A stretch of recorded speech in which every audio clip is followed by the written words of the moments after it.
మేషరాశి వారికి ప్రథమార్థంలో కాస్త చికాకుపరమైన ఇబ్బందులు ఉంటుంది. లాభస్థానంలో చంద్రరాహులు ఉన్నారు. మనసు స్థిమితంగా ఉండదు. పరిపూర్ణాలుగా ఆలోచన ఎక్కువగా ఉంటుంది.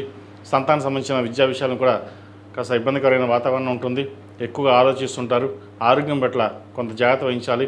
షష్టమాధిపతి అయిన బుధుడు తృతీయంలో ఉన్నారు. ద్వితీయాధిపతి సప్తమాధిపతి అయిన శుక్రుడు 6ంట నిలిచిబడి ఉన్నారు. అదేవిధంగా భూ సంబంధించిన వ్యవహారాలు కొన్ని జాగ్రత్తలు తీసుకోవాలి.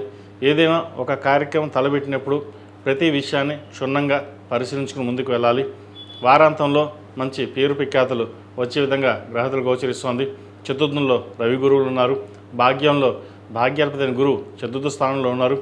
మంచి అవకాశాలు కలిసి వస్తాయి. దైవ కార్యక్రమాలు సక్రమంగా నిర్వర్తిస్తారు. ఏదైనా ఒక కార్యక్రమం తలబెట్టినప్పుడు నిర్విఘ్నంగా పూర్తి చేయడానికి సాయశక్తుల కష్టపడతారు. కష్టే ఫలి అన్నారు పెద్దలు. కష్టాలు తగిన ప్రతిఫలం ఈ వారం లభిస్తుంది. అదేవిధంగా కొన్ని అనుకోని సంఘటనలు సత్కారాలు జరిగే అవకాశం గోచరిస్తుంది. రావాల్సిన ధనం చేతికి అందుతుంది. మీరు ఏదైతే కోరుకున్నారో అది ఈ వారం నెరవేరుతుంది. ఒక శుభవార్త వినే అవకాశం గోచరిస్తోంది. భూ సంబంధించిన విషయాలు కావచ్చు, వ్యాపార సంబంధించిన విషయాలు కావచ్చు, అదేవిధంగా ప్రభుత్వ సంబంధించిన ప్రైవేట్కి సంబంధించిన విషయవహారాలు పేరు ప్రఖ్యాత లభించే విధంగా గ్రహాలు గోచరిస్తోంది.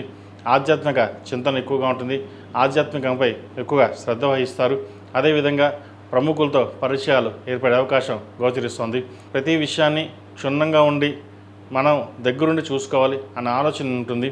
లాభస్థానంలో రాహు, వ్యయంలో శని ఉన్నారు. కొన్ని ఆధ్యాత్మిక కార్యక్రమాలు సక్రమంగా పూర్తి చేస్తారు.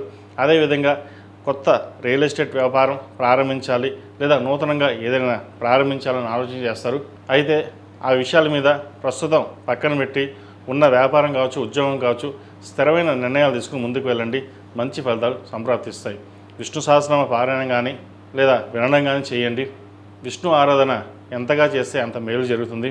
శుక్రవారం నాడు విష్ణుమూర్తికి తులసిమాల సమర్పించండి. మంచి ఫలితాలు సంప్రాప్తిస్తాయి.